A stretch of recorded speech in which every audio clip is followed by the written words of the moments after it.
Today is a good day. Happy Friday.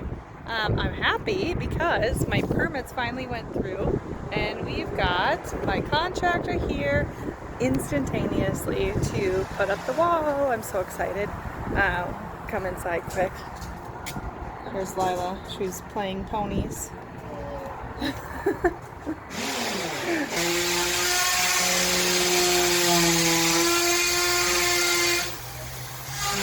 Got finally starting to get the spa walled up. I'm so excited. And he said that I am going to be able to hit the wall with a sledgehammer today. So I am like super excited about that.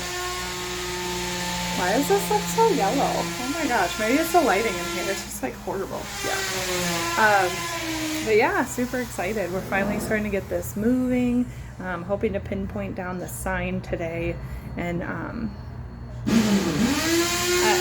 I don't know if I'm going to have a sign in time for the grand opening, which would be really frustrating, but it is what it is.